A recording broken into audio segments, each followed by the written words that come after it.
Depuis le 11 juillet dernier, l'état d'urgence est prolongé dans certaines localités du Burkina Faso. La province du Kénédougou est concernée par cette mesure de sécurité qui court jusqu'en janvier prochain.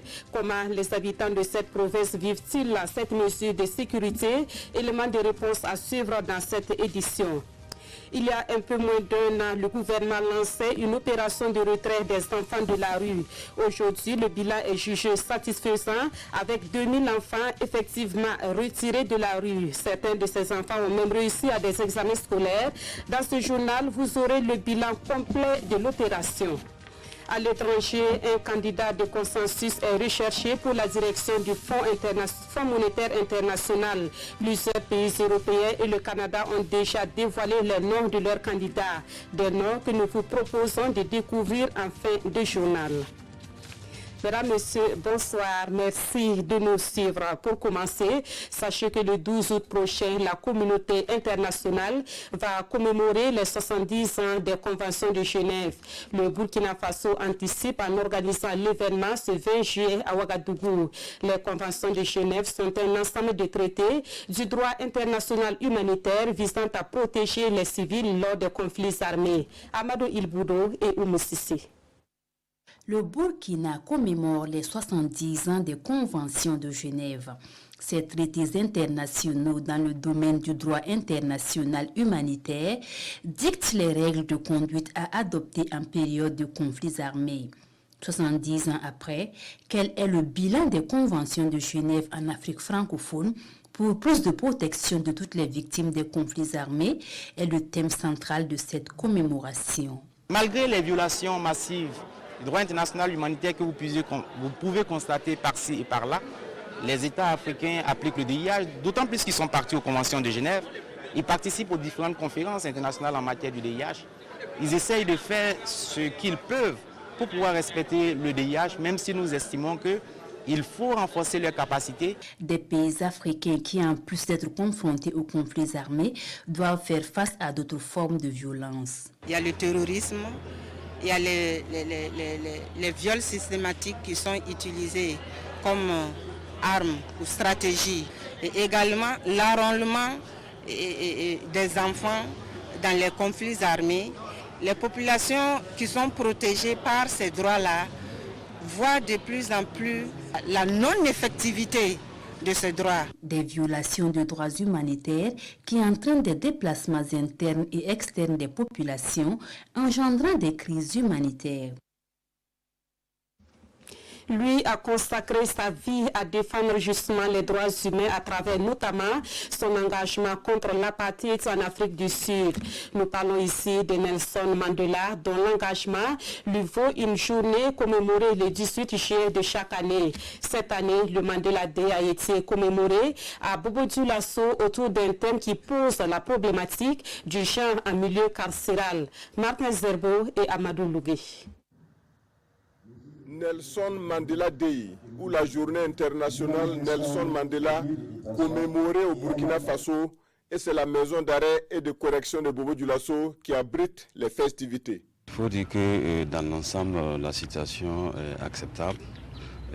L'administration tente de faire de tout son possible pour renforcer et améliorer les conditions de vie au niveau national. Proclamé par l'UNESCO en 2009, Nelson Mandela Day commémore la contribution de Mandela à la promotion d'une culture de paix. Ce jour anniversaire du 18 juillet au Burkina Faso met cette année l'accent sur la problématique du genre en milieu carcéral. C'est une invite à l'ensemble des acteurs travaillant dans le milieu pénitentiaire, mais également à l'ensemble de la société de se consacrer un temps soit peu. La recommandation est de 67 minutes au moins pour aboutir à une meilleure humanisation du milieu carcéral et à une meilleure tolérance des personnes ayant été en contact avec la loi. La commémoration de la journée internationale Nelson Mandela au Burkina Faso intervient aussi dans un contexte de surpopulation carcérale. Plus de 6000 détenus à ce jour dans notre pays. La maison d'arrêt et de correction de Bobo-Dioulasso regorge à elle seule 565 détenus pour une capacité d'accueil dépassant à peine 180 places. Ce bâtiment non encore achevé sera sans doute une solution au trop-plein des cellules de Bobo Dioulasso. Autre point de l'actualité, dans le cadre de la lutte contre le terrorisme, l'état d'urgence est prolongé jusqu'en janvier prochain dans certaines localités du Burkina Faso. La province du Kénédougou, dans le Haut-Bassin, fait partie des 14 provinces concernées par cette mesure. Une mesure plutôt bien appréciée par les populations. Constat avec Biti Benaon et Moussa Sano. État d'urgence. Nous sommes ici au Kénédougou, une des provinces concernées par cette mesure qui vient d'être prolongée le 11 juillet dernier pour 6 mois encore. Pour les autorités locales, eu égard aux nombreuses attaques terroristes perpétrées dans le pays, il n'y a pas de doute sur l'importance d'une telle décision votée par l'Assemblée nationale. La région des Hauts-Bassins a abrité dans la province du Kénédougou en 2015 la première attaque terroriste à Samourougan. Et c'est à travers cela bien sûr qu'il faudrait toujours rester vigilant en mettant toujours en application cette disposition qui permet en tout cas aux populations d'évacuer à leurs activités et de lutter efficacement en tout cas contre ce phénomène. Orodara, chef-lieu de la province du Kénédougou. Dans cette ville, la population partage avec les autorités le bien fondé de l'état d'urgence. Pour notre sécurité, prolonger l'état d'urgence, vraiment je trouve que ça va parce que s'il y avait des contraintes particulières qui faisaient que les populations ne se sentaient pas à l'aise, là on aurait eu à dire quelque chose, mais tel que les populations vivent là, je pense qu'on peut continuer l'état d'urgence parce que ça permet de protéger et de prévenir ce que nous vivons de l'autre côté. Samourougan, chef-lieu de la commune du même nom dans le Kénédougou. C'est ici qu'a eu lieu en octobre 2015 la première attaque terroriste au Burkina. Une attaque dont le souvenir reste encore présent dans les esprits des populations de cette commune, des populations qui depuis doivent composer avec les mesures sécuritaires mises en place par les plus hautes autorités du pays. Je trouve que ceux qui ont pris la décision de prolonger ont dû mûrir la question. Donc je me dis que c'est normal pour qu'on s'assure vraiment la sécurité du pays. L'état d'urgence était nécessaire. Depuis la mise en œuvre de cette mesure, tout le monde est devenu vigilant. Et ça, moi je pense que c'est une bonne chose. Nous sommes en parfaite collaboration avec les forces de l'ordre. Parce qu'avec l'état d'urgence, là, ça nous avait un peu dérangé. Mais avec l'habitude, on est habitué. Au Kénédougou, la plupart des populations ont aujourd'hui compris le bien fondé de l'état d'urgence. Mais pour en arriver là, les premières autorités de la province ont dû passer par des campagnes de sensibilisation. L'état d'urgence prolongé le 11 juillet dernier au Burkina court jusqu'en janvier prochain. Outre le Kénédougou, la mesure concerne 13 autres provinces du pays. Et puis cet avis de recherche lancé par les services de sécurité qui recherchent Diallo Abdoulaye Sekou, alias Zoureirou, âgé de 21 ans, et impliqué dans des activités terroristes. Il est activement donc recherché. De corpulence mince, de teint clair, il mesure environ 1,74 m avec une chevelure bien fournie. Il est amputé de la jambe droite au-dessus du genou et se déplace avec 2 béquilles en bois. L'intéressé pourrait tenter de traverser la frontière. Prière à toute personne qui l'aurait aperçu ou ayant des informations permettant de le retrouver, de contacter la brigade de gendarmerie ou le commissariat de police le plus proche ou d'appeler le 16 ou le 17. Attention, il est dangereux selon cet avis de recherche.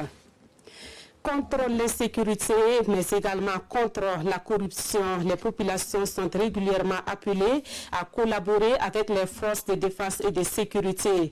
Cette fois-ci, le message est lancé par l'Union panafricaine pour le développement au cours d'un panel tenu ce samedi à l'Université Joseph Kizerbo. L'activité est soutenue par l'Organisation internationale pour la migration. Adama Giti, Abdul Rasmane et Zongo.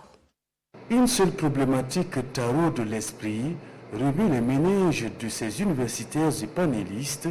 D'ailleurs, ils sont dans leur temple de prédilection d'ébullition intellectuelle pour cogiter sur la meilleure formule de mariage réussi, voire de collaboration franche entre population et forces de défense et de sécurité afin de décapiter, d'enterrer l'insécurité et la corruption. La situation sécuritaire devient délétère et ça se détériore de jour en jour.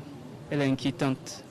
Les services sociaux ne sont plus fournis, les investissements potentiels sont abandonnés du fait du climat de terreur et de psychose qui est installé au sein des populations. Il faut procéder à un rapprochement des deux entités, à savoir les forces de défense et de sécurité, qui doivent jouer pleinement leur rôle, qui est celui de défendre les populations et leurs biens, de même que l'intégrité du territoire. Et également la contribution des populations, qui est d'aider ces forces de défense et de sécurité, qui sans le renseignement ne peuvent pas prévenir ces attaques. La jeune féminine a également sa partition dans la lutte contre le terrorisme. Il n'y a pas de réussite de la lutte contre l'extrémisme violent sans renseignement. Et à tous les niveaux, vous avez la femme qui est à la première table. De fortes recommandations sont attendues en vue de soutenir les initiatives déjà engagées dans la lutte contre le terrorisme. Pas besoin de dire que le terrorisme impacte négativement la mise en œuvre des programmes et projets de développement. Le constat est fait par l'Assemblée sectorielle des projets et programmes de gouvernance économique. Cette Assemblée sectorielle, qui regroupe 6 ministères, fait le bilan des actions réalisées en 2017 et en 2018. Paul-David Bambara et Tanga Kafandou. Les projets et programmes du secteur de la gouvernance économique passés au scanner des conseillers techniques des différents départements ministériels et des partenaires techniques et financiers. Sur 24 projets définis pour l'année 2017-2018, 15 ont été réalisés. Un bilan jugé satisfaisant au regard des difficultés rencontrées. L'évaluation primaire qui ressort, nous nous sommes rendus compte qu'au niveau du secteur, sur pratiquement 50 points en termes d'évaluation, nous sommes à 37 environ, ce qui est une performance assez mitigée, mais quand même satisfaisante quand vous regardez par exemple le contexte dans lequel nous évoluons. Je vais parler de la contrainte budgétaire, je vais aussi parler des remous sociaux et aussi de l'insécurité qui empêche la mise en œuvre des activités sur le terrain. Au titre de cette assemblée sectorielle, on a aussi retenu de travailler sur le thème de la maturation, de la préparation des projets et programmes pour montrer que plus on a un projet qui est mûr, un projet qui est bien préparé, moins on perd de temps dans sa mise en œuvre et plus on atteint les résultats escomptés. L'Assemblée sectorielle des projets et programmes est une rencontre qui se tient chaque 2 ans. Elle vise à garantir la gestion transparente du portefeuille des projets et programmes du secteur de la gouvernance économique. La rencontre de ce 12 juillet est la première du genre. La seconde se tiendra dans 2 ans. On se rappelle encore les crises survenues récemment à Banfora dans la région des Cascades. La situation s'est calmée, mais les initiatives se poursuivent pour que plus jamais le vivre ensemble ne soit mis à rude épreuve dans cette localité. Le ministre délégué chargé de la décentralisation a rencontré les ressortissants de Banfora et les autorités coutumières et religieuses de Bobo-Dioulasso pour parler de paix et de cohésion sociale. Lamine Karantao, Ismaël Saturne, Paris. C'est une visite de courtoisie aux autorités coutumières et religieuses de Bobo-Dioulasso, au cours de laquelle un seul message est véhiculé par le ministre délégué en charge de la cohésion sociale. Solliciter des bénédictions et l'accompagnement des coutumiers et religieux pour un Burkina Faso paisible. J'ai mis à profit cette mission à Bobo pour leur témoigner en tout cas la reconnaissance du gouvernement pour ce qu'ils font déjà sur le terrain, pour le message de paix et de cohésion sociale qu'ils passent sur le terrain et les encourager en tout cas à aller dans cette voie. C'est des acteurs importants pour nous. Nous avons besoin d'eux pour nous aider en tout cas dans la promotion d'un meilleur vivre ensemble dans notre pays. Que ce soit devant les coutumiers ou devant les religieux, Madiara Sagnon réaffirme l'engagement du gouvernement à travailler toujours pour la paix et la cohésion sociale au Burkina Faso.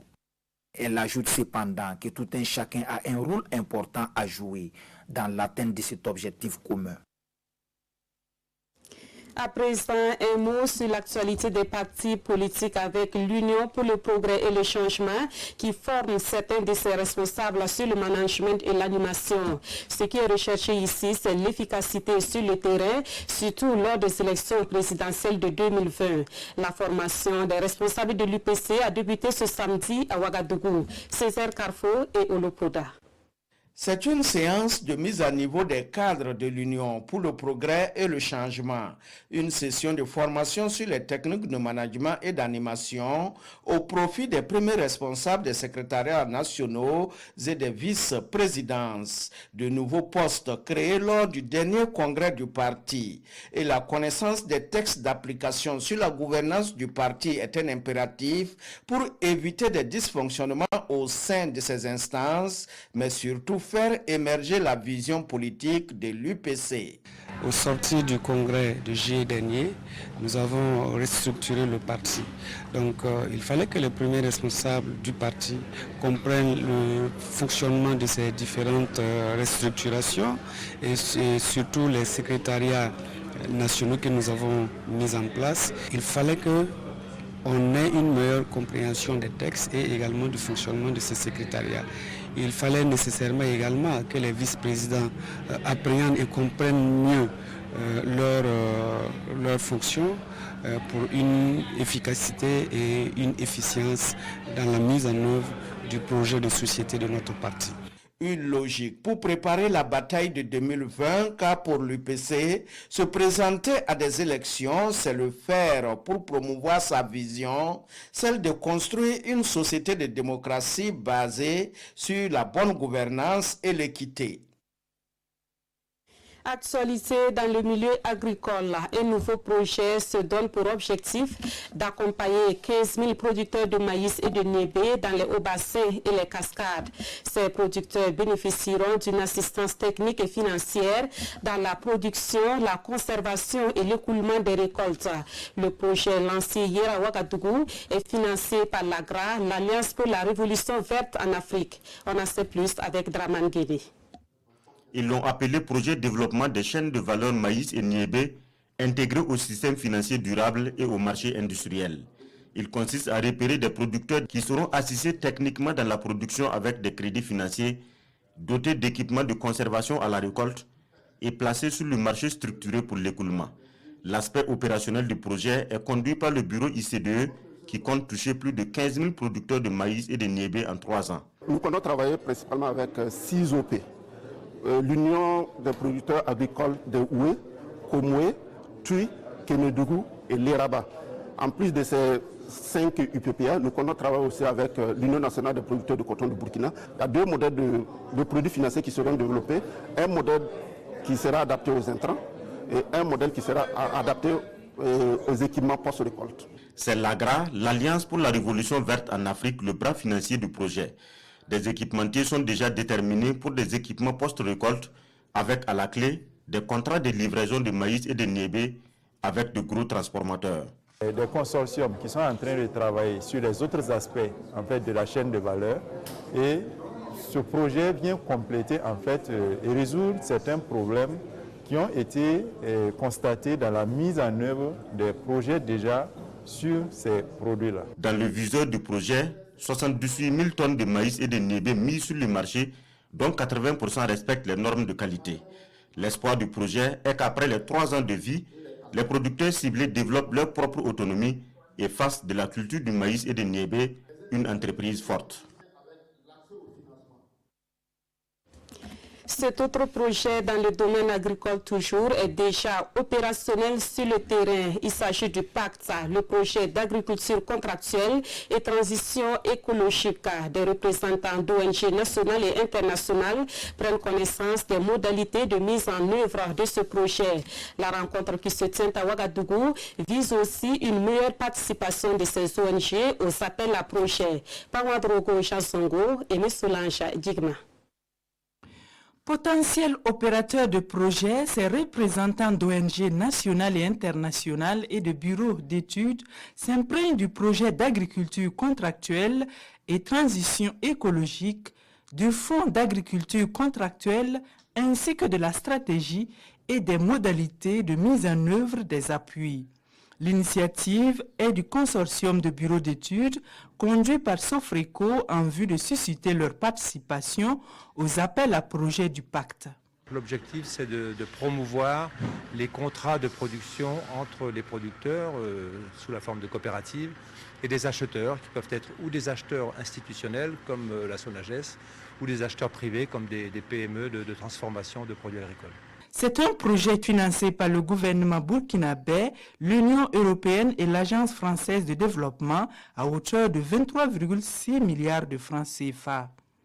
Nos attentes, c'est que les contrats entre les différentes parties soient sécurisés et soient tenus par les différentes parties et que cela permette une augmentation des volumes de production, une amélioration de la qualité de la production agricole et une sécurisation des revenus pour les producteurs agricoles.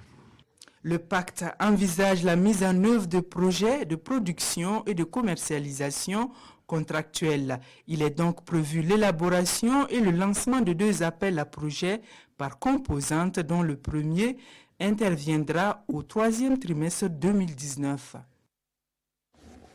Bilan positif pour l'ONG APIL qui a réussi à mobiliser plus de 17 milliards de francs CFA en 20 ans au profit des producteurs. 72 000 ménages ont bénéficié des interventions de cette ONG dans les domaines de l'agroécologie, la gouvernance locale et la résilience. Un modèle d'appui au développement local magnifié à l'occasion du 20e anniversaire de l'ONG APIL célébré hier à Kaya. Oscar Soulama et Aruna Mari. L'ONG APIL, Action pour la promotion des initiatives locales, célèbre ses 20 ans. 20 ans d'engagement et de sacrifice pour le développement local. Des noces de porcelaine vécues comme une occasion pour revisiter le chemin parcouru et envisager l'avenir avec plus d'espoir. C'est une occasion pour nous de rendre hommage aux populations qui nous ont cru au début, à ces jeunes qui pensent qu'ils peuvent changer de vie et qui aujourd'hui, effectivement, on a des indicateurs de changement de vie qu'on peut les présenter. Mais surtout les aider à comprendre que le développement ne peut se faire par elles-mêmes et que ce que nous avons comme contribution ne sont que des contributions pour qu'elles puissent se développer. De 6 villages au départ, APIL est aujourd'hui présente dans 180 villages du plateau central, du centre et du centre-nord. Son approche est centrée sur l'économie sociale et solidaire, force l'admiration à travers divers horizons.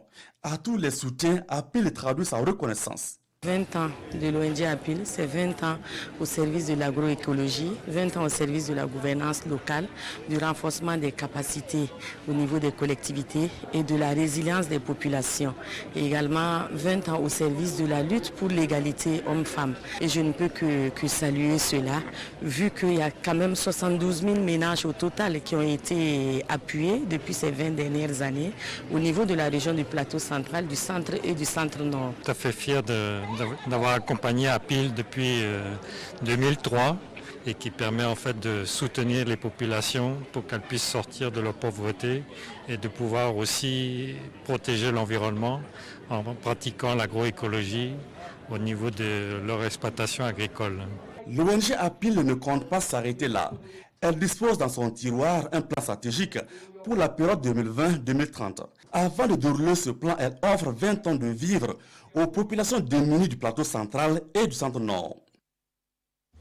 Autre titre de l'actualité pour parler du bilan de l'opération de retrait des enfants de la rue lancée en août 2018. Environ 1 an après son lancement, les fruits de l'opération sont là, avec 2000 enfants effectivement retirés de la rue.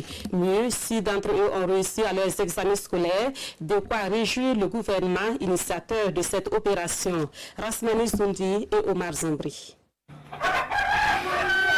Des larmes de joie de Sebobo Vogondé.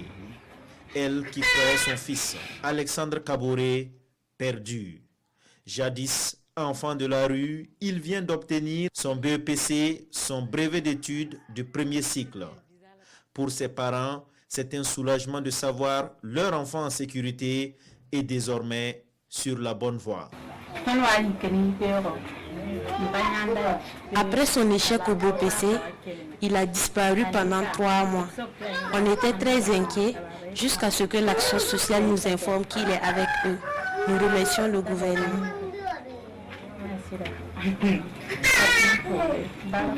Avant d'aller là-bas, je savais que je pouvais avoir, mais le fait d'être à la maison, là, j'étais trop distrait. Quand je suis allé là-bas, c'est vraiment bon. Tous ceux qui m'ont aidé, je les remercie. Parce que quand je suis arrivé là-bas, j'ai vu que tout ce que je faisais là n'avait pas de sens. Donc je me suis ressaisi. Donc je me suis mis au travail. Bon, eux aussi, ils ont fait de leur mieux, ils nous ont soutenus. Donc je les remercie. Comme le petit Alexandre, ce sont plus de 2000 enfants qui ont été retirés de la rue grâce à l'opération de retrait des enfants et femmes de la rue. Initié par le ministère de la Femme, de la Solidarité nationale et de la Famille, ce projet a débuté le 10 août 2018. Et en moins d'1 an, le bilan est satisfaisant selon les responsables avec 3 réussites au certificat d'études primaires et 3 autres au brevet d'études du premier cycle. Une sensation d'une mère comblée, d'un chef de département comblé, c'est un exemple de dire avec le travail, on peut y arriver. Ils ne croyaient même pas en eux. Aujourd'hui, ils croient qu'ils peuvent arriver. 101 enfants ont été réintégrés dans leur famille, 66 placés en centre d'accueil et 216 femmes, dont 126 bénéficient d'un pécule mensuel de 15 000 francs CFA. Ce sont environ 335 millions de francs CFA, dont 34 issus de la contribution populaire qui ont été injectés dans cette opération. Vous savez, la prise en charge de ces enfants est d'une manière holistique. Il ne faut pas seulement voir l'acte de retrait. Il faut aussi prévenir le décrochage des enfants. Prévenir comment? Permettre aux foyers de maintenir leurs enfants. Aujourd'hui, nous allons faire bientôt le lancement du projet filets sociaux qui est de transférer des ressources aux ménages, aux femmes, pour qu'elles puissent faire des activités génératrices de revenus afin de s'occuper de leurs enfants à la maison. Et en plus de cela, nous avons aujourd'hui le nouvel organigramme de notre département, déployer des agents sociaux dans les communes pour prévenir les décrochages dans les lycées, prévenir les décrochages dans les familles. Au total, 6 centres d'éducation spécialisés et de formation implantés à Ouagadougou, Gampela, Fadangourma, Orodara, Kaya et Koudougou s'occupent des enfants. L'opération rencontre toutefois des difficultés comme la faible capacité d'accueil des centres et des cas de fugue. Le ministère de la Solidarité nationale entend donc renforcer ses actions avec une phase intensive de l'opération de retrait en août 2019, suivi de l'ouverture dès la rentrée prochaine d'un centre de prise en charge des filles en difficulté. Il y avait de la joie hier à Dédougou à l'occasion de la journée de l'excellence à l'école primaire. Les meilleurs élèves et enseignants de la Boukou du Moun ont été récompensés pour le travail abattu au cours de l'année scolaire écoulée. L'activité est organisée par la direction régionale en charge de l'éducation nationale. Le reportage de Serge Sonda et Karim Ouedraogo. Comme ces 2 enseignants des Bawa et de Mouhoun qui ont fait du 100% au CEP 2019, respectivement avec 57 et 72 élèves, 7 meilleurs élèves et 2 meilleures écoles du primaire sont primés à l'occasion de cette journée de l'excellence à l'école primaire ici à Dédougou. Il n'y a pas trop de secrets, alors il faut être dévoué. Et je souhaiterais que dans les années à venir, que d'autres personnes, pas moi seulement, soient primées également. C'est témoigner aussi à l'endroit de ces acteurs-là que nous sommes avec eux, que nous les suivons et que nous faisons aussi des efforts pour les encourager du mieux que nous pouvons, pour donner l'exemple aussi à tous, pour que notre système éducatif puisse tendre vers la qualité, et la pertinence et l'efficacité. Malgré les difficultés rencontrées au cours de l'année scolaire, la région de la Boukou de Mouhoun a enregistré un taux de succès de 54,88% au CEP cette année. Le développement du Burkina passera d'abord par l'éducation. Le président Roch Christian Kaboré n'a cessé de le dire. Il faut encourager l'éducation. Tous ces enfants qui ont eu de très bonnes notes, qui ont été récompensés, l'année prochaine, je suis sûr qu'ils vont essayer de se surpasser pour avoir de meilleures notes encore. En plus de cette célébration régionale, Yenile Kadenza invite les différentes communes à s'approprier de cette philosophie afin de la célébrer aussi à leur niveau. Même ambiance ici à Ouagadougou, aux écoles Nemne 1, 2 et 3. Ces 3 écoles ont clos leurs activités pédagogiques ce samedi 20 juillet. Une journée de l'excellence parrainée par le promoteur immobilier Abdoul Ouedraogo. Celui-ci offre un château d'eau à ces 3 établissements. Ambiance et commentaires avec Kwale Nébié et Dramandadia. De l'eau potable dans la cour des écoles Nemne 1, 2 et 3. Grâce à ce château d'eau. C'est un cadeau du promoteur immobilier Abdoul Ouedraogo, parrain de cette journée d'excellence, la toute première dans les écoles Nemne. Il offre également 18 vélos, des manuels pédagogiques et bien d'autres gadgets aux élèves les plus méritants. Les enseignants répartent également les mains chargées. Le taux de succès de 55,81% au CEP 2019 doit être amélioré l'année prochaine. Souhait du parrain. On peut faire les cadeaux et continuer avec des conseils, avec des motivations, avec des encadrements pour que l'année prochaine, qu'il y ait pratiquement plus de 75% au lieu de 55%. C'est ça vraiment qui a ma raison, qui m'a poussé aussi à envoyer les cadeaux et avoir un message à leur donner. Les enfants d'aujourd'hui, c'est les dirigeants de notre pays demain. Pour de meilleurs résultats scolaires, les acteurs s'engagent, mais des doléances, il en existe toujours. Ce que nous avons déjà eu, c'est beaucoup. Mais il y a toujours d'autres difficultés qui entravent sérieusement la réalisation de nos activités scolaires. Il y a l'insuffisance de mobilier. Quand on parle de mobilier, ce sont les tables bancs pour les élèves, les chaises pour les maîtres, les bureaux, les armoires. Il y a aussi le manque d'électricité dans l'école Nemne 1. Abdoul Ouedraogo dit avoir pris bonne note. Nemne achève ainsi ses activités pédagogiques sur une note d'espoir avec 7 journées d'excellence aux allures d'un concert. Une nouvelle œuvre littéraire sur feu, le docteur Salifou Diallo. Cette œuvre du journaliste burkinabé Dieudonné Soubega est un ensemble de témoignages sur la vie politique de Salifou Diallo durant les 30 dernières années au Burkina Faso. Le livre sera bientôt disponible dans les librairies, mais en attendant, son auteur l'a présenté hier à la presse. Konsun Koulibaly et Foussé Nikindo. Remonter les racines de la légende et témoigner d'une vie de héros. Dieudonné Soubega, journaliste et directeur de publication de l'Étalon enchaîné, avoue vouloir simplement s'acquitter d'un devoir de mémoire. En proposant près de 2 ans après sa mort un livre sur Salifou Diallo, Dieudonné Soubega confie avoir été séduit par la personnalité et le charisme d'une bête politique exceptionnelle qui a marqué l'histoire politique au Burkina Faso ces 30 dernières années. Le livre intitulé Dr Salifou Diallo, le prophète redoutable, est un condensé des récits et des phrases chocs de l'homme dont chacun et chaque journaliste ne détient la palme de la titraille. Tantôt, on l'appelait le Gorba national, le meneur d'hommes, le stratège, le fin tacticien, le spécialiste de Cuba. Bref, le Machiavel de Ouagadougou. Si la politique était une religion, Dr Salifou Diallo l'aura pratiqué avec beaucoup de passion et de dévotion. Et notre auteur n'hésite pas à l'élever au rang de prophète. Salifou Diallo était aussi redouté et redoutable pour les membres de sa famille politique et pour ses adversaires politiques. Pour les intérêts de sa famille politique et la suivi du régime de la 4e République, il posait des pots de bananes à ses camarades. Il n'hésitait pas aussi à croquer de l'opposant quand cela était nécessaire.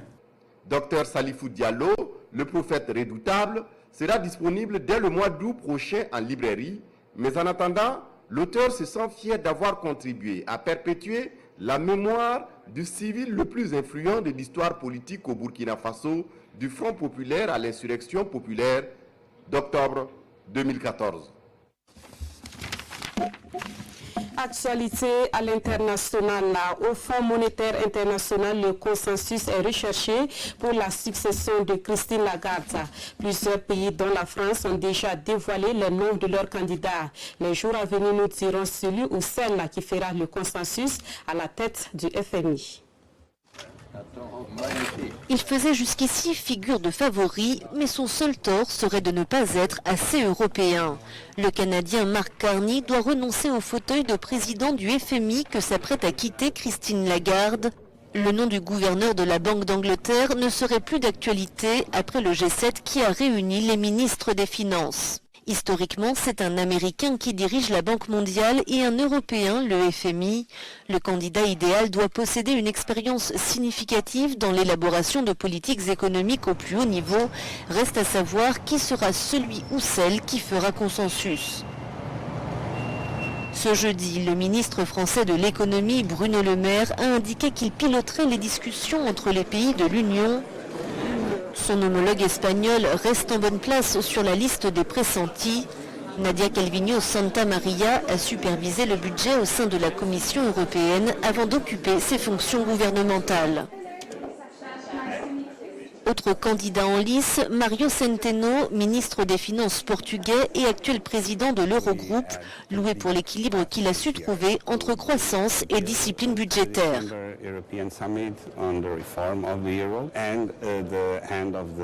La Bulgare Kristalina Georgieva, directrice générale de la Banque mondiale, remplit elle aussi les critères. Elle maîtrise les rouages institutionnels européens et bénéficie d'un soutien de taille, celui du secrétaire américain au Trésor Steven Mnuchin, qui n'a pas tari d'éloges sur le travail accompli au sein de l'institution financière internationale. Je reprends pour vous cet avis de recherche qui vient d'être lancé par les services de sécurité. Les services de sécurité qui recherchent activement Diallo Abdoulaye Sekou, alias Zoubairou. Il est âgé de 21 ans et il est impliqué dans des activités terroristes. De corpulence mince, de teint clair, il mesure environ 1,74 m avec une chevelure bien fournie. Il est amputé de la jambe droite au-dessus du genou et se déplace avec 2 béquilles en bois. L'intéressé pourrait tenter de traverser la frontière. Prière à toute personne qui l'aurait aperçu ou ayant des informations permettant de le retrouver, de contacter la brigade de gendarmerie ou le commissariat de police le plus proche ou d'appeler le 16 ou le 17. Il est dangereux, attention donc, selon cet avis de recherche. Voilà qui met fin à ce journal. Merci de l'avoir suivi. Le prochain rendez-vous de l'actualité, c'est à 22h30 avec Traman Datien. Très bonne soirée de samedi et merci de votre fidélité à la RTV.